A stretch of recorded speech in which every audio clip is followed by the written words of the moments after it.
Vivekananda bright future একাডেমির আজকের নিবেদন ইম্পারেটিভ সেন্টেন্স। ইম্পারেটিভ সেন্টেন্স মানে হচ্ছে যে বাক্যের দ্বারা আদেশ, অনুরোধ, উপদেশ প্রভৃতি বোঝায় তাকে বলে ইম্পারেটিভ সেন্টেন্স। এই ইম্পারেটিভ সেন্টেন্স অত্যন্ত ভাইটাল একটা সেন্টেন্স। এই সেন্টেন্স স্পোকেন ইংলিশ বলার ক্ষেত্রে খুবই প্রযোজ্য। এগুলো অনেক কাজে লাগে। সেই ইম্পারেটিভ সেন্টেন্সের আমরা এখানে আলোচনা করছি। ইম্পারেটিভ সেন্টেন্সের অ্যাফার্মেটিভস ফর্মগুলো বলছি। সব সময় সত্য কথা বলিবে, অলওয়েজ স্পিক দি ট্রুথ, গুরুজনদের মান্য করবে, ওবে ইয়োর এল্ডার্স, জাতির সেবা করো, সার্ভ ইয়োর নেশন, দরিদ্রদের প্রতি সহানুভূতি দেখাও, show sympathy to the poor, আদর্শে অবিচলিত থাকবে, remain steady in your ideal, পড়ায় মন দাও, attend to your studies, 1 minute অপেক্ষা করো, প্লিজ ওয়েট এ মিনিট, এখানে বসুন, প্লিজ সিট ডাউন হিয়ার, আগ্রহ করে আমার স্বাস্থ্য পরীক্ষা করুন, কাইন্ডলি চেক মাই হেলথ, গাড়িটি আস্তে চালাও, ড্রাইভ দি কার স্লোলি, আমার হুকুম পালন করো, ক্যারি আউট মাই অর্ডার্স, তাকে এখানে আসতে দাও, ask him to come here, ক্লাসের ছাত্র সংখ্যা গণনা করো, count the number of students in the class. এই বাক্য এগুলো আবার নেগেটিভেও এরকমভাবে বলা যায়।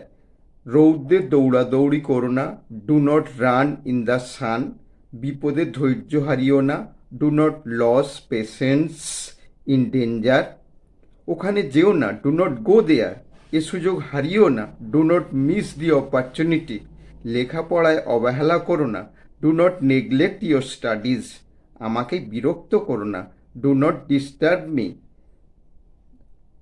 তাকে আর যন্ত্রণা দিও না, do not give him any more, গলার স্বর চড়িও না, do not raise your voice, এখনই এটি করো না, do not do it at once, ওই লোকটিকে মুক্তি দিও না, do not let that man free, কখনো তার কথা শুনবে না, never listen to his words. আবার ইম্পারেটিভ সেন্টেন্স ফার্স্ট পার্সন দিয়েও হয়, সেগুলো কিন্তু লেট দিয়ে আরম্ভ করি। ফার্স্ট পার্সন বা থার্ড পার্সন দিয়ে ইম্পারেটিভ সেন্টেন্স লেখা বা বলা হলে সেন্টেন্সের প্রথমে লেট এই ভার্বটি ব্যবহার হয়। যেমন চলো আমরা যাই, লেট আস গো, চলো আমরা 10:30টার ট্রেন ধরি, let us avail ourselves of the 10:30 train, সে নিজে কাজটি করুক, let him do the work himself, তার নিজের ব্যাপারে মন দিক, let him mind their own business, আমরা যেন ঘুমিয়ে সময় না কাটাই, let us not sleep at the time, জনগণ যেন নিজ নিজ কর্তব্য করে, let people do their duties, এসো আমরা শুদ্ধ বাতাসে ভ্রমণ করি, let us have a walk in the fresh air.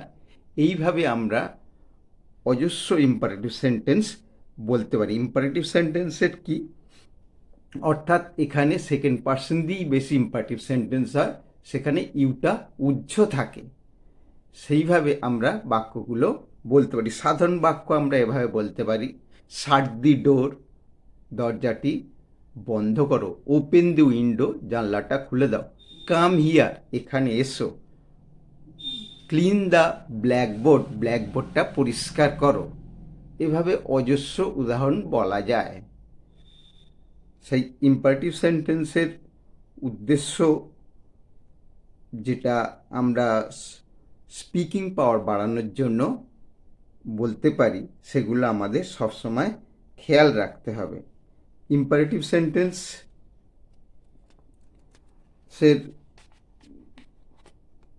Affirmative, negative এই বাক্যগুলো বা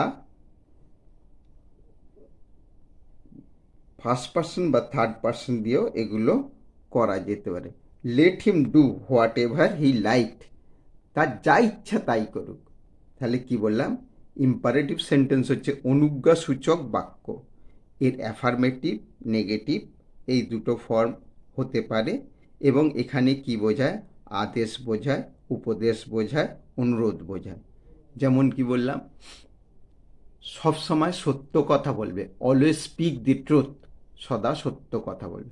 নেভার টেল এ লাই, কখনো মিথ্যা কথা বলবে না। ওবে ইয়োর এল্ডার্স, গুরুজনদের মেনে চলবে। এই বাক্যগুলো এইভাবে ব্যবহার করা হয়। তাহলে আমরা ইম্পারেটিভ সেন্টেন্সের প্রয়োগ এখানেই শেষ করছি। ভালো থেকো, ধন্যবাদ। যদি এটা তোমাদের মনে লাগে তাহলে তোমরা অবশ্যই একটা লাইক করবে এবং সাবস্ক্রাইব করতে ভুলবে না। ধন্যবাদ।